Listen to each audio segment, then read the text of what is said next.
I'm gonna go ahead and record this, right? So let's talk about it.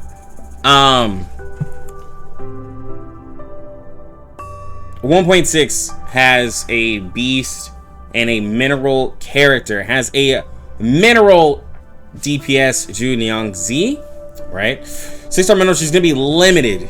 She's fine. Great model, great design, and a very interesting kit, right? Cycles around her, literally getting drunk. So it's kind of amazing. And then she can do like a follow-up attack and everything. But I think the thing that a lot more people are interested in is the ultimate, right? The ultimate gives her the ability to do a mass attack that, as there are less enemies, it does more damage to allow her to compete with single target mineral characters, Black Dwarf, right? And then you get penetration rate out of it, which is really good, right? And she's limited, right? So like in her kit, it's all attack, right? She has a single target. She has this this skill too is actually something new. It's a chant, right? And she basically takes damage, and then she can do a follow-up and everything with it, and allows her to hit pretty decently hard, right?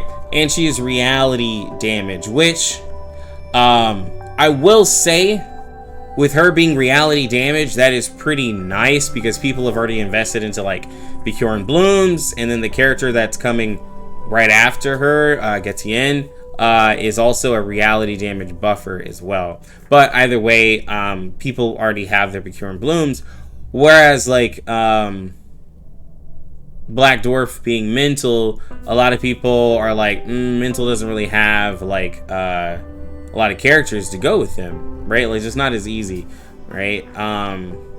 And like Black Dwarf is being used with Pickles, so like a lot of, like, if you didn't get Pickles, then you're probably like, I probably won't get Black Dwarf, or people are skipping on Black Dwarf, that way they can guarantee themselves a 1.4, and then they're like, oh, I'm gonna save all the way to 1.6. So here's the thing though, as Innocent on Twitch reminded me, there is a raid boss in 1.4. The Marsh Creation boss is a beast boss that is mineral advantage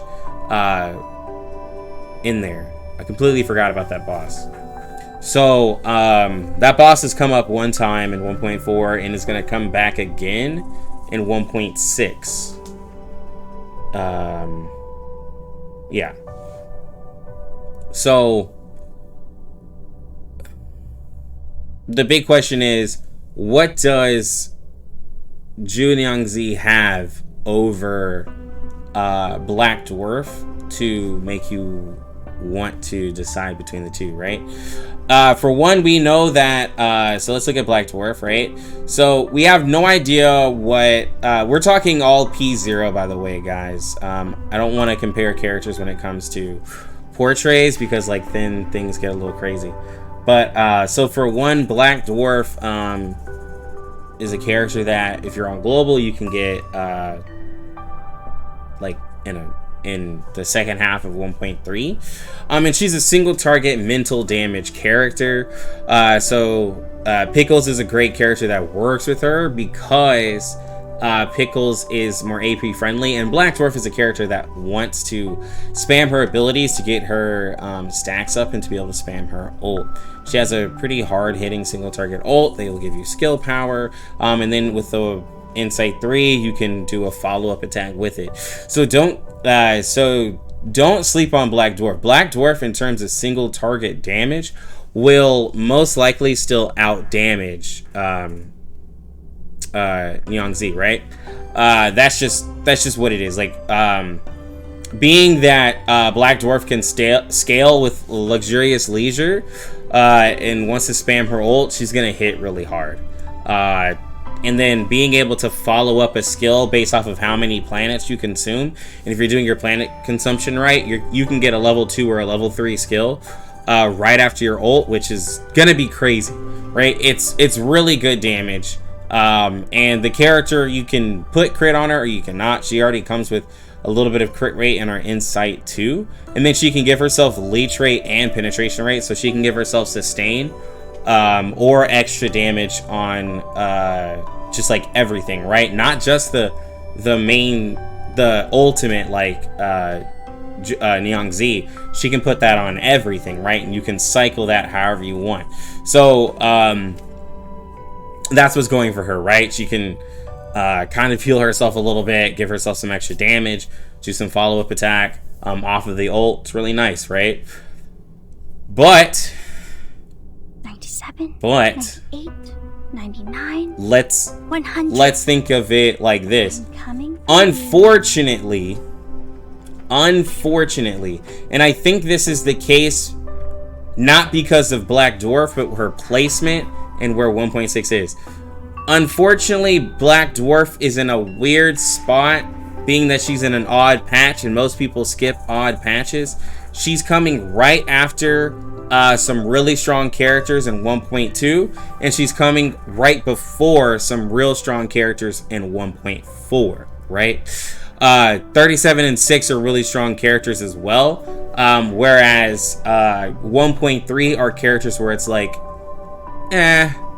I could use this character instead of these, right? Shemaine and Black Dwarf are really, really good, but like I said, like, because the community was so focused on 1.2, most people can't afford to do 1.3, and then there's 6, which is 1.4, so people are like, well, 1.3 is going to be a skip patch. But in terms of power, right, like, if you could pick between the two, without knowing damage numbers and stuff like that, but just going off of Junie Youngzi's kit, she has more flexibility on the ult, being that it does more damage when there's less targets, which is really nice.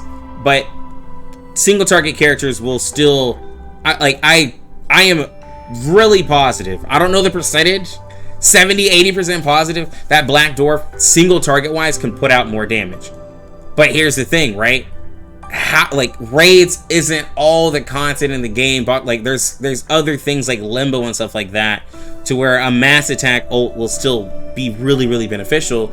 And Junie Youngzi's kit is pretty AP friendly for the fact that she does a chant, a single target attack, so you're just wanting to build Moxie on her, and then you can just ult, right? And she's reality. She's a reality damage character. Like, let's just be honest, reality damage is eating right now, right?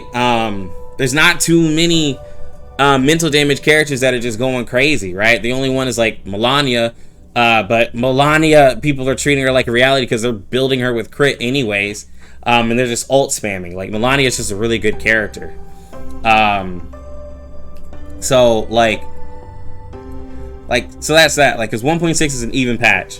Most people are going to grab the characters they want on 1.4 and skip 1.5 and then go for 1.6, right? Like, that's just kind of what's gonna happen, just naturally, unfortunately. So like I said, I think Nyangzi, what she has is the fact that she's 6 months out. Like, she's 6 months out, and if people already have an eternity, then they're like, I'm rocking eternity. If people are like, I already got my Soneto, I'll just rock my Soneto until the end of time for the next 6 months, right? Like, I really see people coping with that.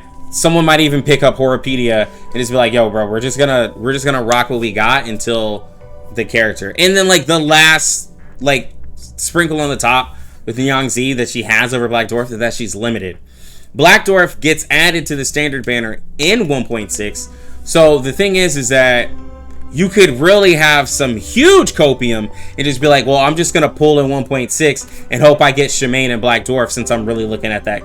Like that is the largest amount of copium that you want to inhale. But that is something you could do. You could just be like, I'm just gonna summon at 1.6 anyway, skip 1.3, and then I'll be fine. I could totally see a lot of people thinking that way.